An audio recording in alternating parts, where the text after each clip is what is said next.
As many of you know, contact with the Indomitable was lost 8 cycles ago. Since no Galactic Conference High Fleet ship had ever been lost before, it was assumed that some cosmic event such as an unexpected supernova or chance encounter with a quantum singularity was the cause of her demise.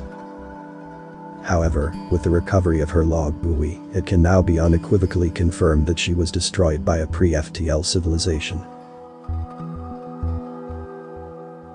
To those of you reading this report who find that impossible to believe, it was decided that the only way to deliver this report was to allow her logs to speak for themselves.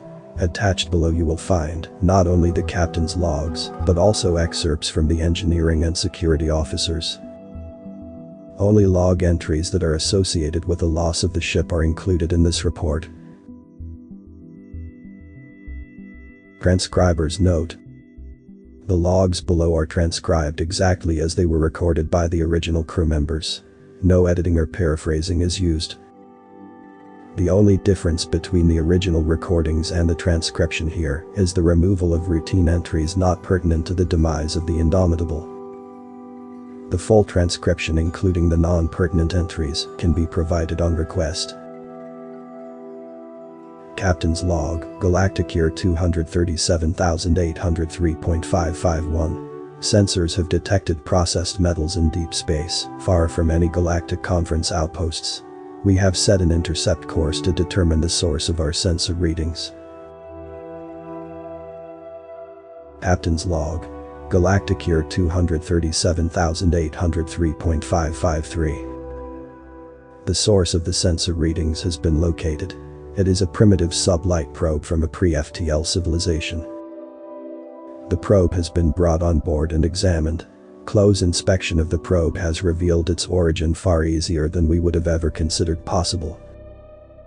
Much to our surprise, the beings that launched this probe actually included instructions for finding their homeworld. Considering the primitive design and construction materials used, it is probable that the probe's origin world is rich in mineral resources and would likely be a fine addition to the Galactic Conference as a resource world. As required by Directive 102, I have established a course to the world that launched the probe. Captain's log, Galactic Year 237,803.556. Upon entering the system indicated to contain the origin world of the probe, we first encountered several gas giants of little importance. However, deeper within the system we encountered an asteroid field rich in minerals that would indicate inner rocky worlds of great mineral wealth. The first rocky world we encountered was a rather uninteresting reddish planet, composed of mostly iron and rock. There was no sapient life, or any animal life for that matter. Continuing deeper into the system, we encountered the origin world of the probe. It is a moderately sized world composed of a metallic rock accumulate, with approximately 70% of its surface area covered in water. It supports a civilization of approximately 7.5 billion sapient life forms and is known by the indigenous inhabitants as Earth. As is common with most pre-FTL worlds, there is no one ruling government or organization. The world seems to be divided into around 200 nation-states.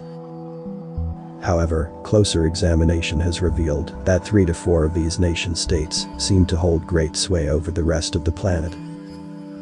With such a sizable population inhabiting such a resource-rich planet, Galactic Conference Directive 102 Section D would seem to apply. As per Directive 102, we have annexed this world in the name of the Galactic Conference.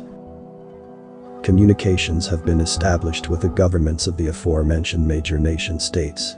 They were informed of the annexation of their world and that they would be acting as representatives for the rest of the planet. The leaders of these 4 nations have been provided with copies of the Galactic Directives of Civilization, translated into the appropriate indigenous languages, as well as a breakdown of the tribute they will be expected to pay as members of the Galactic Conference. Note: based on my calculations, when considering their level of technology as well as population density, the tribute worked out to approximately 22% of worldwide refined metals output. I informed them that this number was subject to change based on a final ruling from the Galactic Conference Council. As is customary when annexing a new world, I also informed them that we would return in just over one of their solar years to collect their initial tribute payment. As per Galactic Conference Directive 102 Section D subsection 8, I also informed them that failure to meet the required tribute would result in the forfeiture of one major city. Captain's Log. Galactic Year 237,804.501. We have returned to the primitive planet known as Earth, where we were met with a salvo of primitive nuclear-armed chemical rockets, which our defensive weapons easily countered.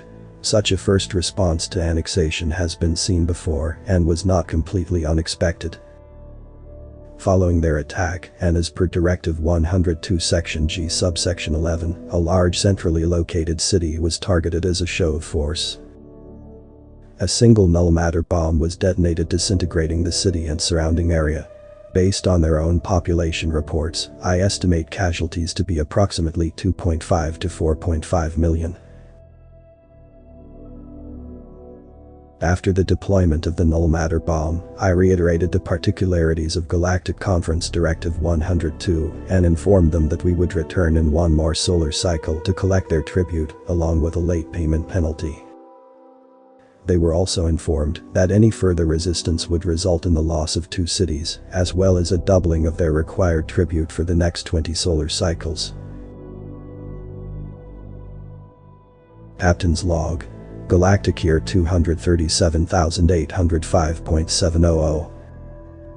With the addition of the tribute from the primitive world known as Earth, we now have a full cargo hold of materials to be returned to the Galactic Conference homeworld. As per our standing orders, we have set a course for home, and even though it will take us nearly 2 years to get there, I for one will be glad to see it again. Captain's Log. Galactic Year 237,807.002. We have settled down for the long trip home. It has now been 62 sleep cycles since our last stop at the primitive world known as Earth. All ship's functions are behaving normally, and crew morale is the best I have seen in some time. No doubt the prospect of returning home to families after such a long deployment has everyone feeling good. Personal note, I seem to have misplaced my portable computer interface. I was sure I left it on my desk a few nights ago when I retired for the night, but could not find it the next morning. Perhaps I absent-mindedly placed it somewhere else. I am sure it will eventually turn up. Author's name and the link to original text is in the description.